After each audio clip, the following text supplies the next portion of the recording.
welcome to Footnotes to Endnotes. This is your communist radio hour. My name is Uriah, aka the inverted form.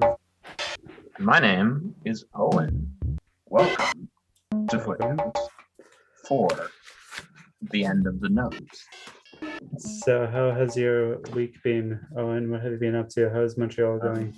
Montreal winter. Montreal winter is still ongoing. It's been kind of mild this week. It's like 0 degrees.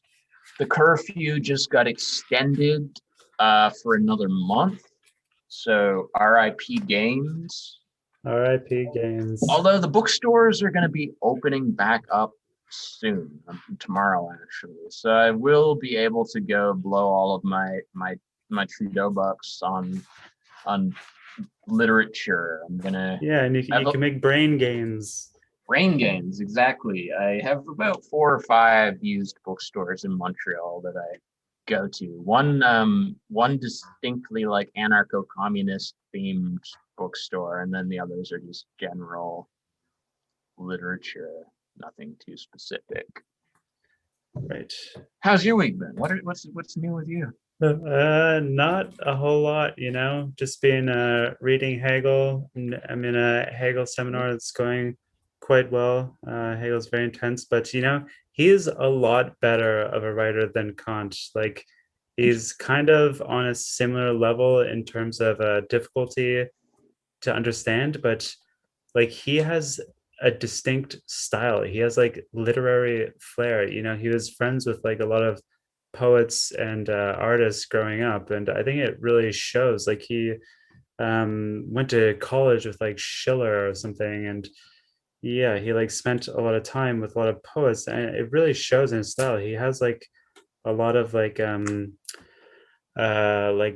literary qualities to his writing. He uses a lot of like metaphors. He makes a lot of references to literature, world literature, in the book, and he'll like often like really without any kind of like indication, like switch from this very abstract level of philosophizing with all these like terms floating around. It's kind of difficult to keep track of, to a more like grounded level of like metaphor that is rooted in like I don't know, like these kind of like literary poetical kind of flourishes, and yeah, it's just very interesting. Like, I just read the section on self-consciousness, which has the famous Lord and Bondsman section in it, and that whole like passage, that whole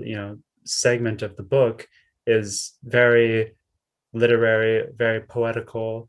And following that, he goes into a discussion of like Stoics and skepticism and the unhappy consciousness. Is again like very literary. It really reminded me a lot of Kierkegaard, in fact, who we have read together. Yeah. Kierkegaard is like he's very heavily influenced by Hegel, more so than Kant, indeed. Like, I think, as I recall, he didn't read that much Kant and was mostly directly responding to Hegel. And yeah, in Hegel's discussion of the unhappy consciousness, which is kind of like a path that consciousness can take, it just reminded me a lot of some of Kierkegaard's more emo characters, as well as like this kind of like a three the three like divisions of consciousness, these kind of like 3 paths that consciousness can take. It can either become like a stoic and kind of like deny the world, or like a skeptic and kind of negate the world, or like this unhappy consciousness kind of archetype. It really reminded me of Kierkegaard's like threefold, what does he call it, like the 3 stages of the spirit or whatever. I don't know, the 3 stages. You know what I'm talking about? No, yeah, I remember, because I was, like you said, we were reading Kierkegaard a year or 2 ago. I forget when. It was like a year ago, and that was like the first time that because I've been wanting to read Hegel for a while, just because Hegel's like one of those famous philosophers that billion people reference. But I did notice that Kierkegaard like directly like references and responds to Hegel a lot. But I didn't know this, that Hegel was actually, because like I've heard people say Hegel's quite difficult, and I was like picturing something like Kant, where like at least in the Critique of Pure Reason, which is the only thing I've read from Kant, like it's pretty technical throughout. Like there's very little in the way of like literary like passage. Like apparently Kant was like a very like systematic and organized, and like some of the descriptions I've read of the guy make him sound like a human computer from like the 1700s. um but I'm a big fan of like those like literary philosophers from like the 1800s, like Nietzsche Yeah. and Schopenhauer, and even like Marx. Like it's kind of easy to like mistake Marx for a bad writer sometimes when you're reading his more technical work. Like if you're reading parts of Capital, and like you'll have an entire page of like formulas and statistics, and it's like a lot of like work to get through. But I was like flipping through the Grundrisse this morning. Like I haven't read it yet, but I'm planning to get to it this year, and like reading like his more philosophical and literary passages. And he actually is, he's a good writer when he's not just He's a like, very good writer. yeah, when he's not Yeah. like just focusing like in on like the necessary like mechanical scientific deconstruction of like Capital. So I'm looking forward to reading Marx's like less technical work, let's say. Yeah, there's actually like a lot of literature on how on Marx's like literary forms and like how he writes and the kind of critical method that he develops in his works, which is like apparently like according to a lot of the scholarship, quite novel and quite innovative, just in terms of like what he was able to accomplish through his expositions. It's working on many different levels. There, like on the surface, there's the what is actually contained in the text, like these kind of technical expositions of how capitalism works and all that. But at the same time, he's developing like an entirely new critical methodology that is kind of like forcing you to like think, and if you want to like be a Marxist and like kind of follow in his footsteps or whatever, you have to like also write in a kind of different way. It's very interesting stuff, and apparently the Grundrisse as well is like particularly interesting for its mode of literary exposition. But yeah, Yeah, Kant is a great thinker, but he's a terrible writer. It's such a slog yeah. getting through his books. They're so he has like absolutely no literary flair whatsoever. He doesn't really use metaphors. I mean, some of the examples that he uses are kind of funny and like can be kind of interesting, but there's really not much in the way of style contained in any of his works, really. Like he doesn't make a lot of references to cultural phenomena. He doesn't use a lot of metaphor. He doesn't just have any kind of style. Like he's just mostly focused on systematic and technical exposition. I mean, Hegel is very systematic and technical thinker as well, but the form of what he's doing is quite a bit different. So Mm. it requires like a different style of writing. Like phenomenology is a lot different from transcendental critique, and it requires like a totally different like approach to doing philosophy. Like you have to start in a different place. You have to like there's the like I won't talk about this too much. I don't really know about it too much, but like the pedagogical function of the phenomenology of spirit is very interesting in its own right. It's really like as you're reading it and as you're thinking about it and as you're moving through the text, like it is kind of forcing you to think and behave in a kind of like very different way. And like some people try to talk about how the introduction is a kind of like a presuppositionless introduction, but you know well, this is quite a tangent here. We should cut it off. But I mean, like that's this is just to wrap it up. This is like why it's important to go and read like the foundational works of philosophy, because I think like there's some things you can't really understand from reading like a Wikipedia summary, even like a very good Wikipedia summary. You actually need to like expose yourself to like the mode of expressing ideas and like the mode of thinking that you get through the course of reading like one of these books.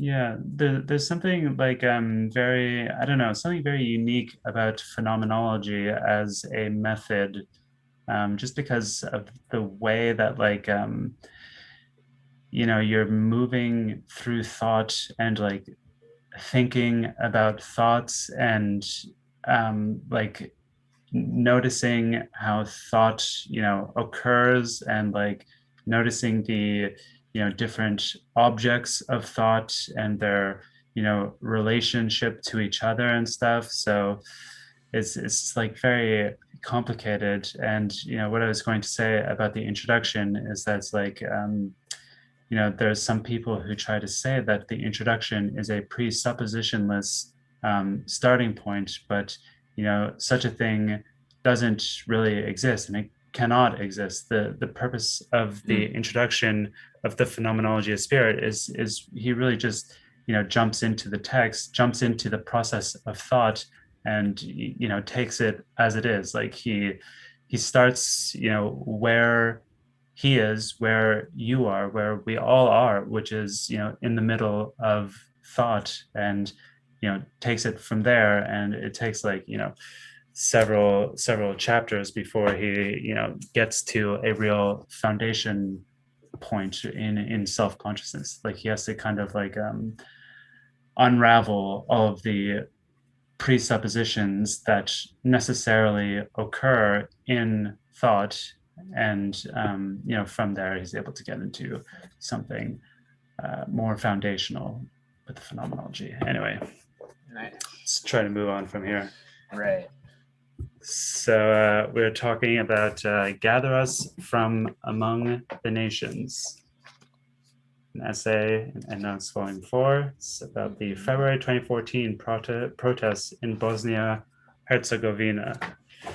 And we're having some difficulty thinking about what we would talk about in this episode, because neither of us really know much about Eastern Europe. Neither of us know anything about Bosnia and Herzegovina and the history of that country. And like there's like a war in the 90s and like apparent genocides committed against, I don't know, like the Armenians or something, and like, or the Serbians, I don't know. Again, don't know anything about it, but I've been to Bulgaria, I've been to Croatia, and I've passed through a bunch of these countries. I don't know much about the history. Do you have any kind of connection to Eastern Europe, Owen? Any kind of like Any familial or like cultural connection? I've never been to Eastern Europe, but I've read one Slavoj Žižek book, and I plan on reading more eventually. No, as I was saying before we started recording, like I feel that I had some difficulty with this essay, not because of the essay itself. The essay itself is like actually pretty simple and straightforward. It's like more on the kind of like journalistic end of the EndNote spectrum as opposed to like the dense theoretical end. So the essay itself is pretty clear cut, presenting like a particular moment in history in a particular place. But I was like forced to acknowledge and trying to come up with like more to say beyond just the text of the essay itself, that I know little to nothing about like the culture, the geopolitical situation of Eastern Europe, like the historical situation. Like it's a weird thing where it's like it's part of Europe, but it's like also quite a bit different than Western Europe. It is almost like a completely distinct place of like completely distinct groups of people with like a completely different experience than like the countries of Western Europe, with which like I as a Westerner am much more familiar. Yeah, I mean, I went to Bulgaria a few years ago because my last name is Todorov, which is a Bulgarian name. My father's father was a Bulgarian immigrant. I never met him, and I did not meet any of my Bulgarian family while I was there. I was just, on my own thing, on my own hermitage while I was out there.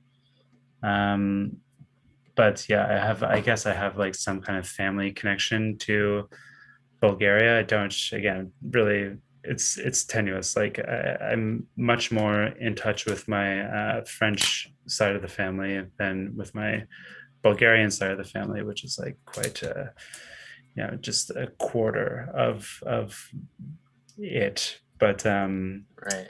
yeah, Bulgaria, it's a pretty shitty place, honestly. Like one Bulgarian that I met while I was hitchhiking around told me that it had recently taken over from Romania as the worst country in Europe, as the poorest country in Europe.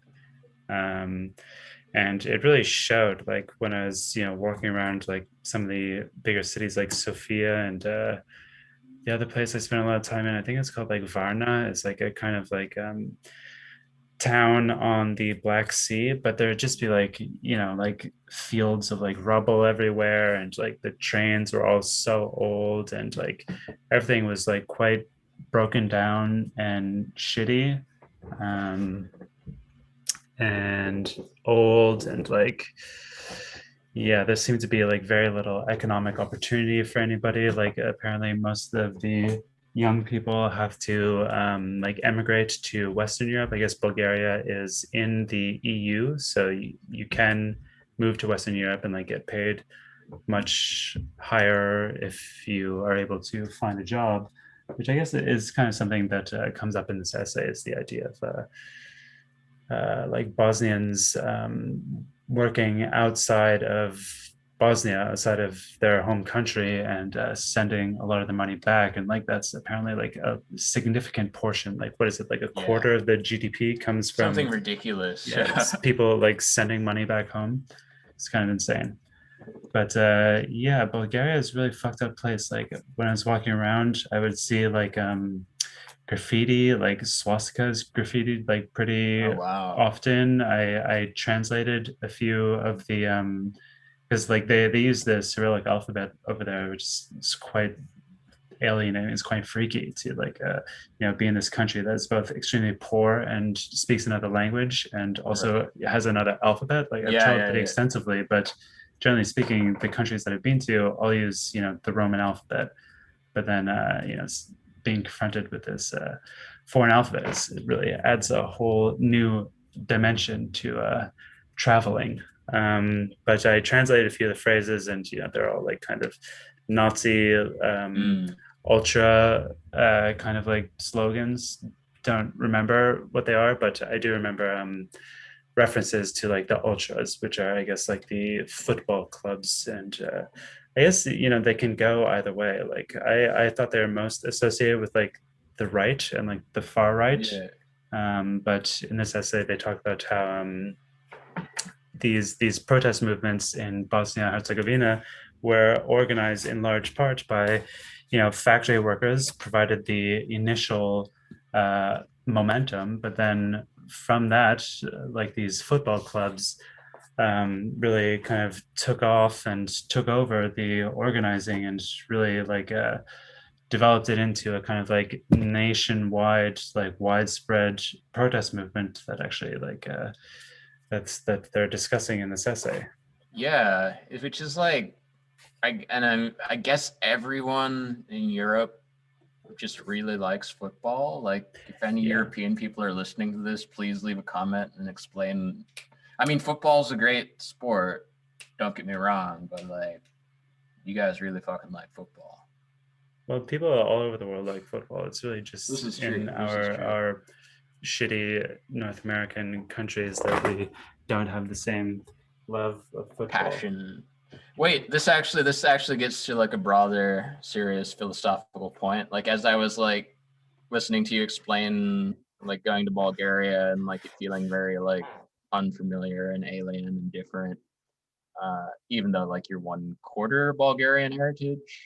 Yeah, Um, that to me like did ring true to my own experience where like my ancestors are mostly Irish.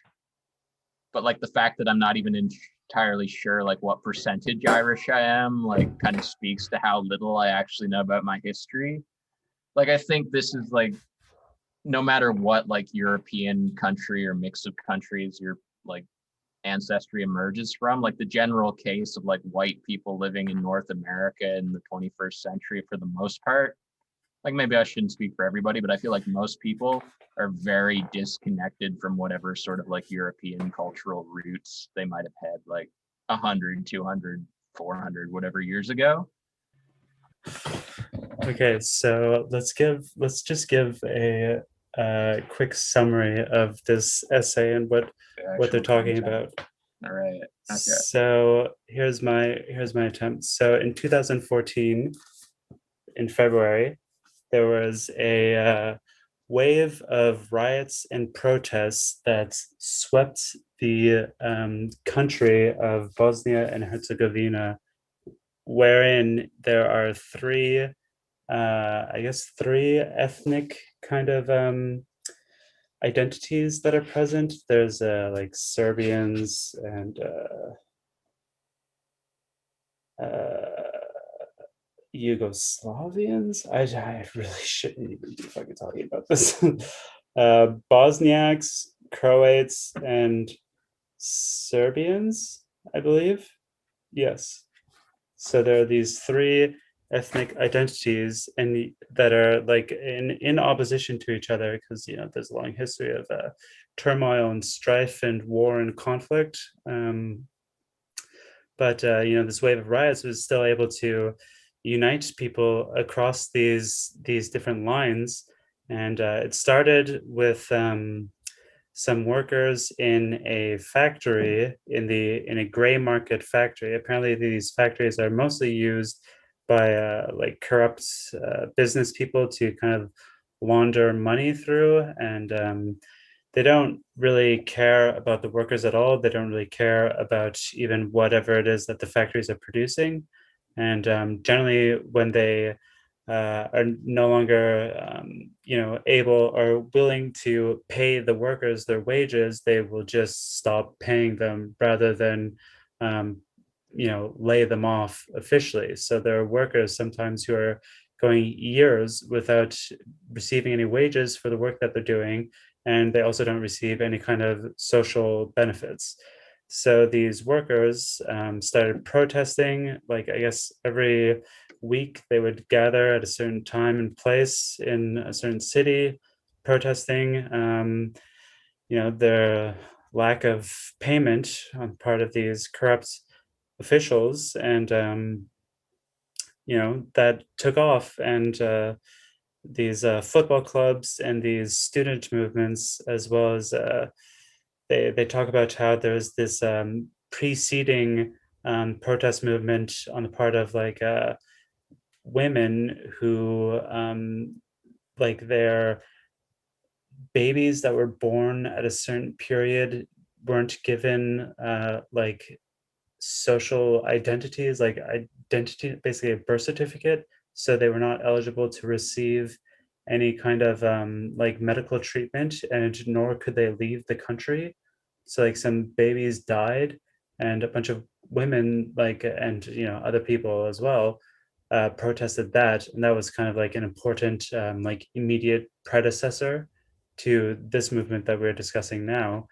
But yeah, so these football clubs and like these students and all these workers started protesting together, and it spread, and uh, gained more traction. And yeah, I guess its main characteristic that it developed were these plenums, these plenary meetings, where, like, in contrast to Occupy Wall Street, just like we have this familiar idea of how at Occupy and like similar kind of meetings in the spring of that year, 2011, people would gather outside, and there would be all these like kind of like formalistic kind of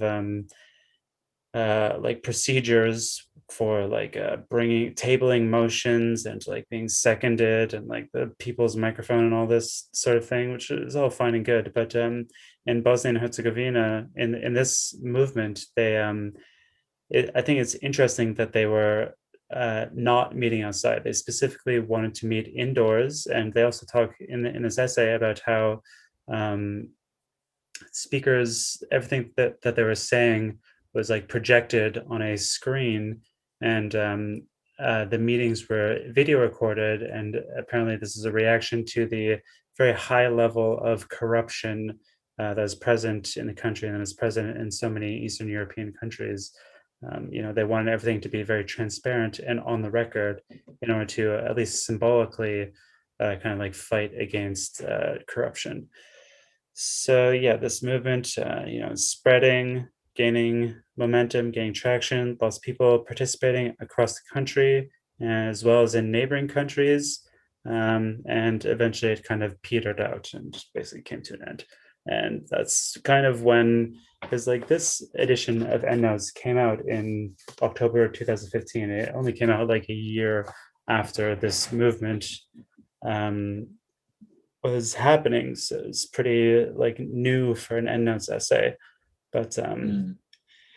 yeah, so that happened and it ended, and people are still in this essay. They're talking about how the people who are participating are still kind of processing and trying to figure out exactly why it ended.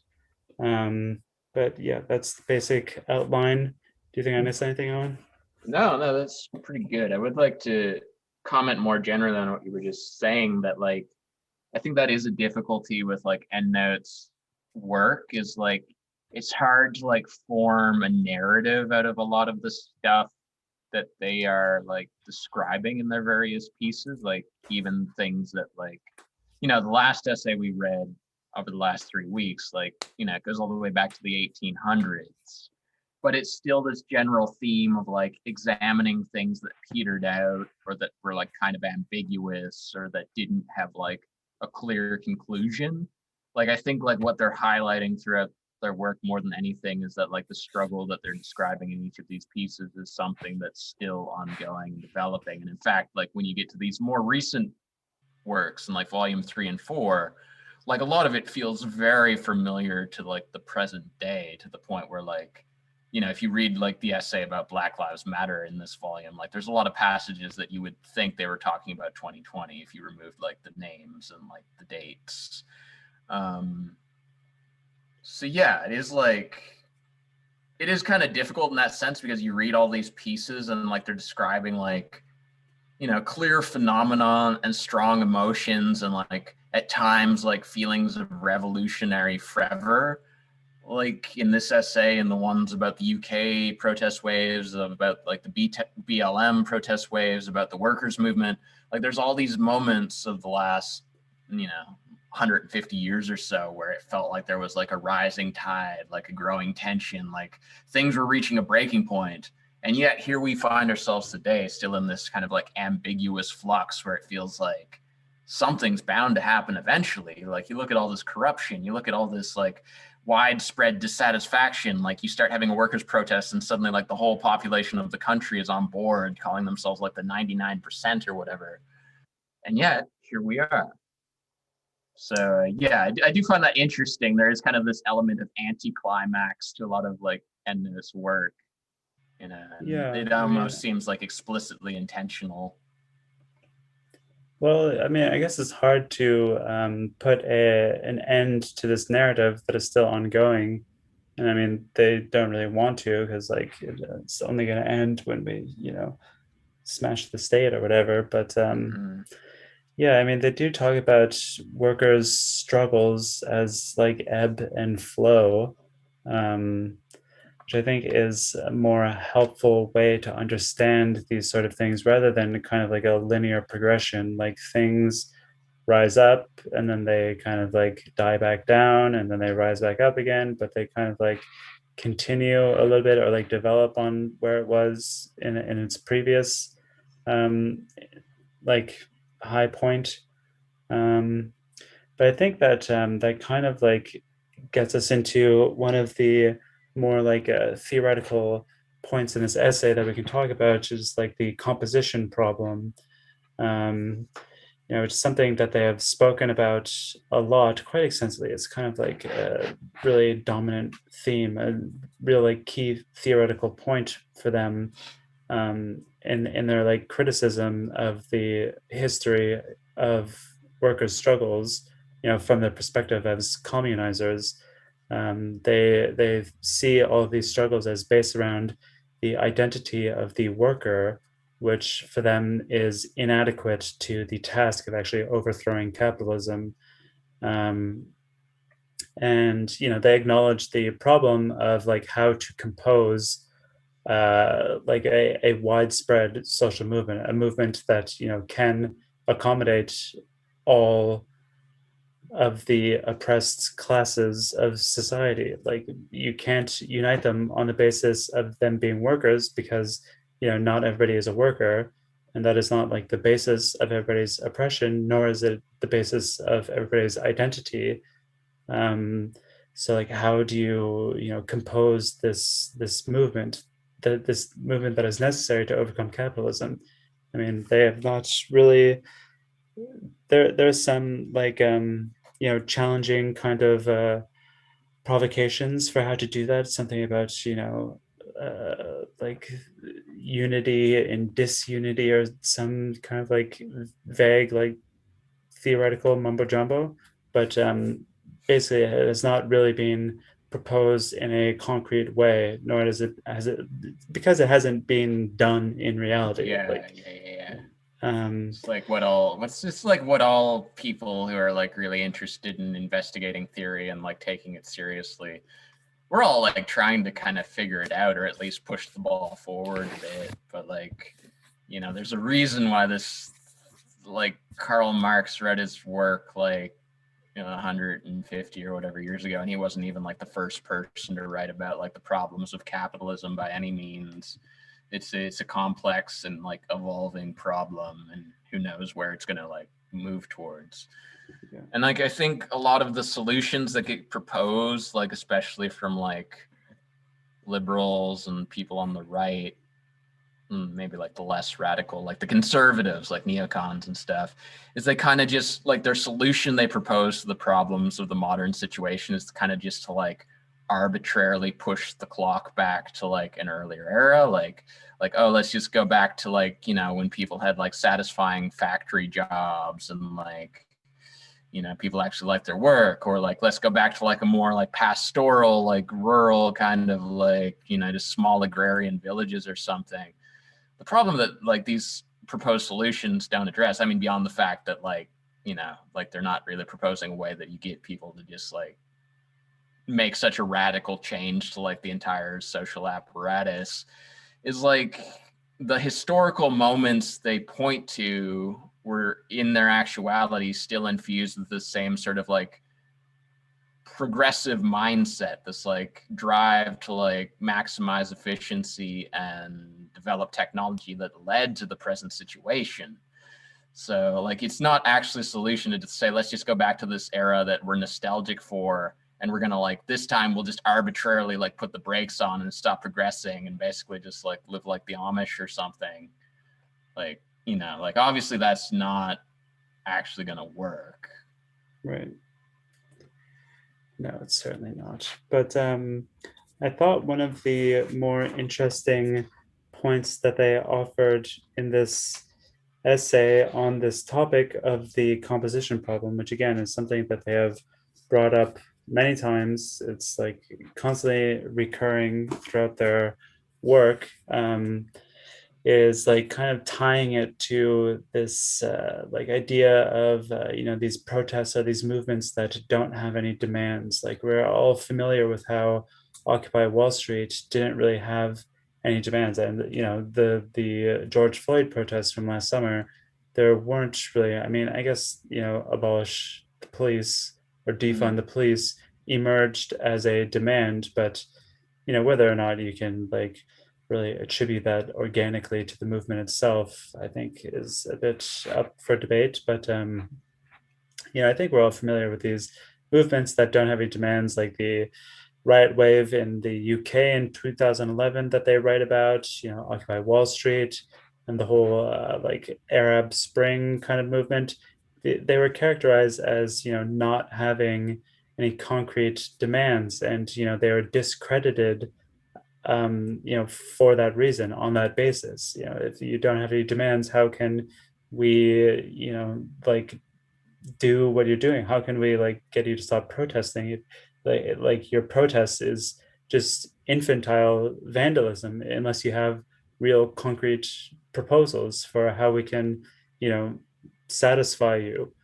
If you don't have those kinds of proposals, then you are not actually trying to change society. You're just out to, cause damage and, like, wreak havoc. Mm. Um, but I think that it's very interesting how they, tie this lack of demands to the problem of not having, like, a coherent um, identity at the basis of these movements. They say that, the two problems are in fact one and the same. Excuse me. And they propose that, if these movements were composed of a coherent subject, a unified subject with a unified identity, then there would naturally be a demand that followed strictly from that identity. But because they don't have a real identity, because they're composed of so many disparate people from so many disparate walks of life who want, so many different things, and are, participating in this movement in different ways, then there can be no one demand that really, like, encompasses all of it, unless. And another thing that they proposed that I thought was quite interesting, quite, really, puts its finger on, like, what is good about not having demands, is that, when your movement, like, writes down a list of proposals to, bring to the enemy, then you're really limiting what your movement Mm. can inevitably accomplish, because as soon as those demands are met, or like negotiated down, then your movement is over. And like, starting off with a list of demands is really just, limiting how far your movement can go, and it's like putting a cap on it. So, like, to not have any demands is to leave your movement open to the possibility of a true, like, revolutionary overcoming of, the social relations that currently exist. So these are Yeah. both very, like, positive spins on, the lack of demands that, a lot of movements have. No, I'd say that makes a lot of sense to me. Like, I'd say that just from my own observation, that seems to be the general theme of, like, I'd say even maybe going back to like Gen X, like, them, and I'm speaking mostly of the West because that's like what I'm familiar with. It's like there's this kind of like transition that occurs that you start to really see with like millennials and Gen Z, where there's no desire to like negotiate with the existing power structure. Like, let's say like a protest emerges out of like general frustration with like life as it is, and like the argument that you always hear from like the boomers, like older people, is like, oh well, just like vote, go to school, like get a good job, like you like sort of integrate into the system and like try to like negotiate with it and adjust it from within. And I think like with our generation, like let's say people under 40, maybe even like people under 50 to some degree, like there's this recognition that Sorry, my headphones died. oh, no worries. Can you still hear me? Yep. Okay, so as I was saying, can you hear me? Yes. Sorry Okay, for no worries. the interruption. If you have a protest without demands, like I could see it going like defining itself in the negative sense or in the positive sense. In the negative sense of like the so-called destructive hooliganism, where it just sees itself as antagonistic to the existing order and wanting to break it down. Or there's the possibility of, I believe the term you used before we started recording was like alternativism, where you attempt to establish like a new organizational principle that's like outside of the current social order. Like say like the organizing kind of like logos or like idea of like the society that like, you know, gets all of the pieces working together.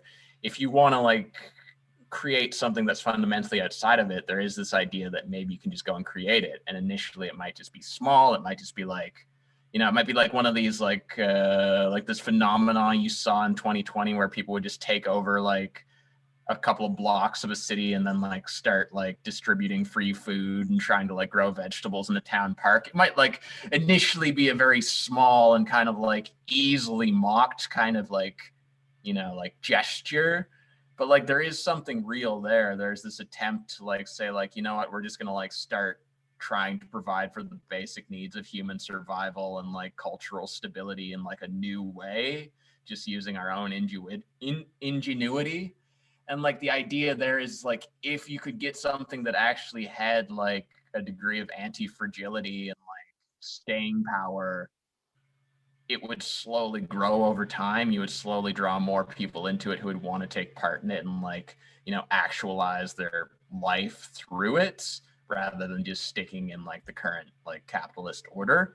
Like it would seem to provide like a very real potential for like a better life. And, you know, if you can actually do that, that's when you start actually seeing change. Like you start getting people with skills who can build things, you start getting people with resources, but like it's getting that like that sort of like that organizational center that people can like build a life around, build a society around. That's the hard part. Like, how do you get the seed for that?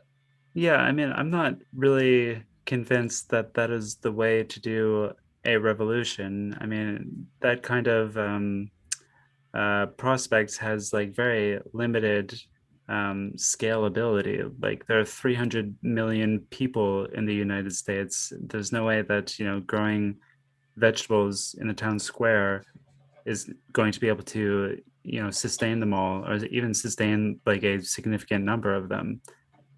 So, I mean, I'm kind of skeptical of that type of alternativism.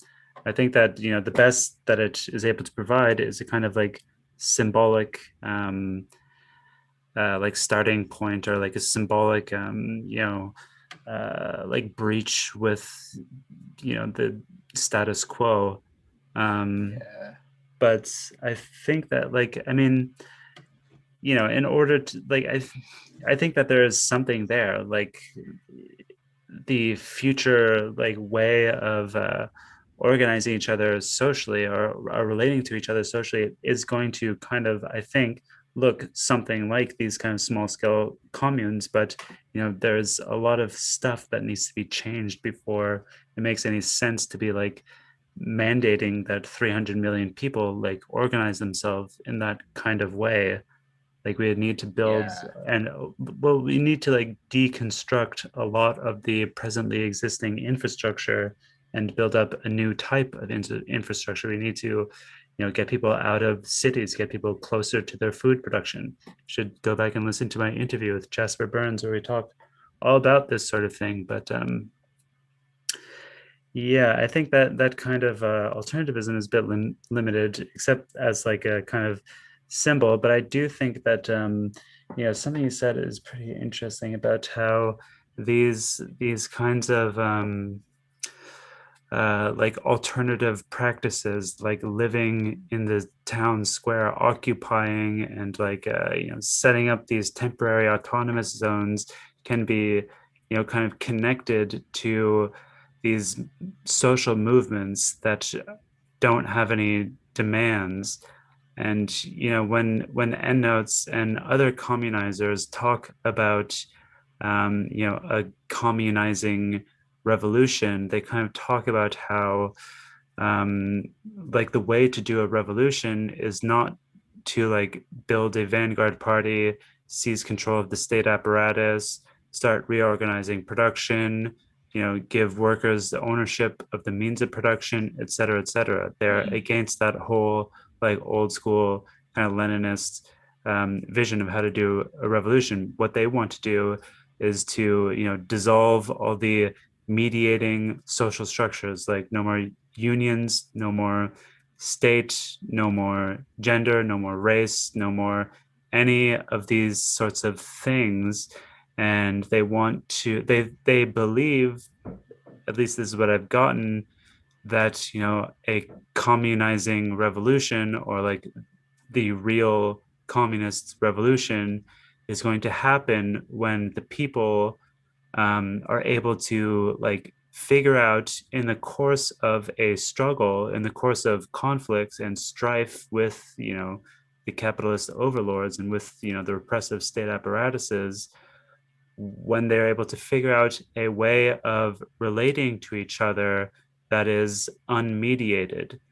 Um, so I think, I mean, it's kind of interesting to think about these three things in relation to each other, like the idea of a protest movement that doesn't have any demands.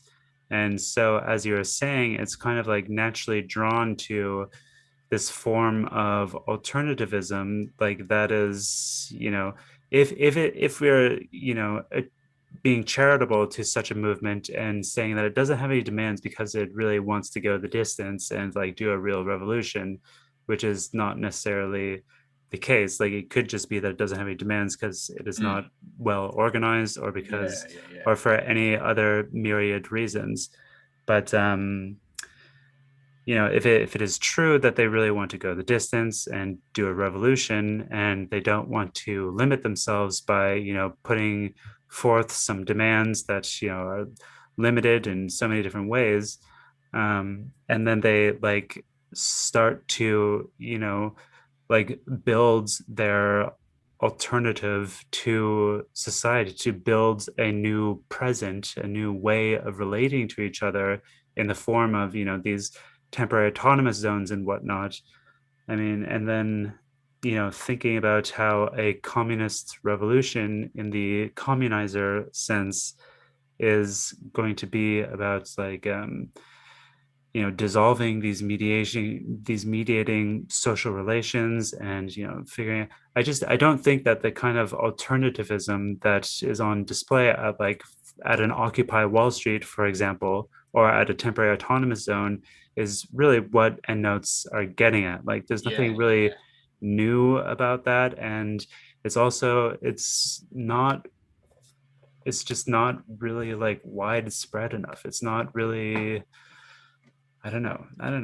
Well, I think this is why the communization question, at least, like I'm primarily familiar with communization from Endnotes. So at least in their analysis, it gets quite abstract because like I think there's like two levels you can really look at this process as. There's like the material level, where like, like when there's like one of these autonomous zones, it's kind of like a symbolic gesture on the material level where like they're kind of like doing this display of like, like actualizing their frustration, saying like we want something different, we want like, like some sort of communal structure. But like I don't think anyone, or hopefully not like most people who would be involved with that, actually expect like an autonomous zone in the middle of like Seattle to like actually bloom into like, like a self-sustaining ecosystem that lasts forever. Like the actual reality of the material situation is like, okay, yeah, this is a very complex, like large scale industrial society that's like basically a global network at this point. So like the process of shifting to something different on the material level would be like a long, drawn out kind of process of like disentangling and like coming up with like new environmental like measures and like, better distributive measures. It would be like this really long and probably boring technical process with like lots of engineers involved. But like what really seems to be the more immediate thing that Endnotes seems to be getting to is more of a logical, abstract kind of process of communization, where I think like what's being attempted is an attempt to recognize kind of like the worldview and the driving like logic that compels society at large to keep maintaining these like social strata, like, the gender relations, the race relations, the capitalist relation, like all of these things that like, many individual people, even people like, wealthy elites seem to have like deep reservations about and like a desire to change. And yet we as a society seem to be maintaining them. I think like the more immediate communization process is to like try to recognize what that logic is and to free ourselves from it and to instantiate like the sort of logic and worldview that would get us to start putting that energy to like the no doubt very like arduous process of disentangling ourselves from the material structure at present and building a new one. You know, because we're working very hard to maintain a world that we don't like right now. That's We could be true. working just as hard to build a world that we do like.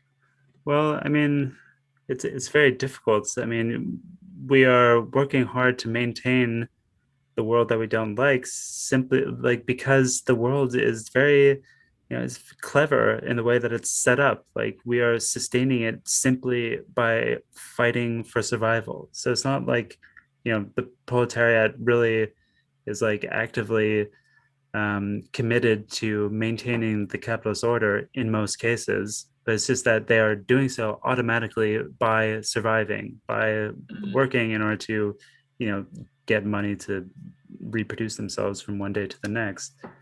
Uh, it's a pretty shitty situation to be locked Yeah, in. that's And the then in real. terms of like building the world that we want, I mean, it's very hard to imagine what that is and how to get there. Yeah, so like again, this is like why we get back to okay, why has this not been solved yet? Because like as soon as you start like recognizing these basic problems, like you're kind of confronted with like, oh right, yeah, this is pretty complicated actually. Yeah. There's a reason why like many very intelligent people and many very passionate people and like many great artists have like spent their entire lives like dedicating themselves to trying to figure this out and like it's still an ongoing process and like Yeah. maybe the most that a one person can hope to do in their life is to just try to like contribute their part to like a better long-term vision. Yeah, I think what you said about Endnotes trying to uncover the logic that compels us to continually contribute to this cursed world and try to like uncover a new like logic, a new orientation towards life that would um, orient people towards a better form of life is pretty interesting read on it. I guess, I mean, it is true that they're working at a very abstract level and they're like following behind. They write about like social movements after they occur. And yes, and I mean, obviously, like communization has not occurred yet, so they can't, as good Marxist theorists, they can't like offer it until such time as it has occurred. Mm. Otherwise, they'd just be, writing science fiction. Um, but they're still like trying to, like develop the tendency theoretically. So they're, kind of like yeah, thinking about it at a more abstract level is pretty interesting read. Well, maybe that's the most that we can all do is try to.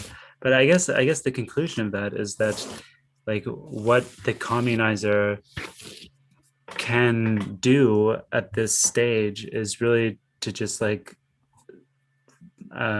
free their mind or something.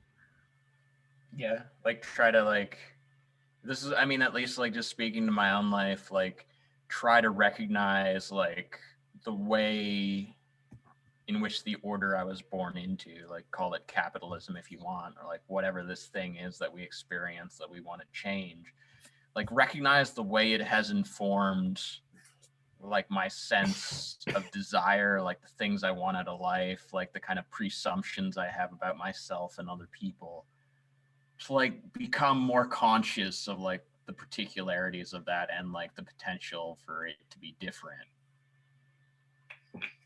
But I mean, of course, as soon as you start going down that road, you get into very abstract philosophical territory, like trying to formulate like what the I is, like what being itself is. Yeah, my concern is that like Rabbit hole. Lenin would not approve of that because like it's just a bit too armchair. Like it kind of like confines people to the armchair and kind of like restricts like the most meaningful type of activity to like abstraction or theorization. And like I feel like there's got to be like the communizers must have some idea of how to like organize. And if it's not novel or new, then how is their theory like concretely different from the theories that have given us the forms of organization that we already have? Like I don't think that it is ever going to be enough for like I am not going to limit my personal prescriptions to just like thinking and trying to free your mind. Like I think that you also have to try to organize your workplace and do other forms of organization. Who knows what? Um, but yeah, if I don't know what is different and interesting about how communizers organize versus how other theoretical tendencies organize. I don't know.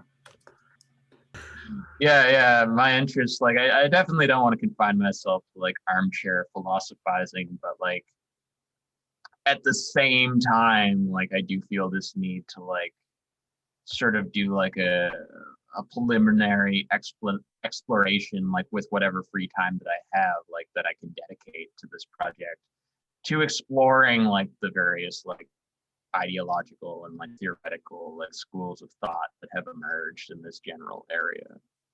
Yeah. But like you say, yeah, I definitely recognize that that can only be like one part. Like I think that's an important part. Like, you know, people of a certain bent particularly can go quite far with that like more like abstract personal theoretical exploration. Like I don't want to discount it, but like at the same time there does need to be like an actual attempt, because like you can like, you know, it's an endless process that's sort of like philosophizing and theorizing, like it's going to be going on forever. It's been going on for as long as we've been able to communicate, if not longer. Exactly.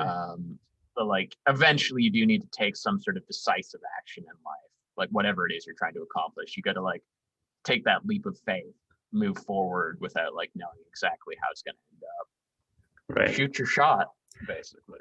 Yeah, whether or not you or I are like, you know, predisposed to a life in the chair, I mean, it's not something that we should necessarily be prescribing for everyone unless, you know, we have some kind of like reason for doing so. Like, you know, you and I, you probably more than I, are more inclined to just like philosophize and think, but at the same time we should be able to recognize that that is not how, you know, everything is going to happen, and therefore we need to encourage other people do the organizing.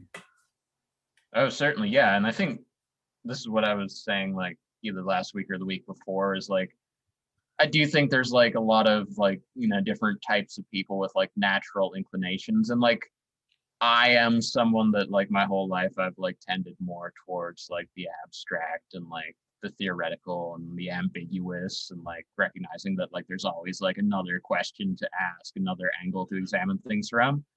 And like when I talk about these things, I'm mostly just like exploring like the part of the terrain that like feels most real and vibrant to me. And like I think in any sort of successful movement, there's going to need to be people who are more just like risk takers and bold like individuals. And like the most you can hope for is that like these different sorts of individuals find each other and are able to communicate on some sort of mutual plane and maintain some sort of like cohesion that's greater than the sum of its parts. True enough. All right, let's finish it off here. Let's wrap it up. um so how would you rate this essay? How many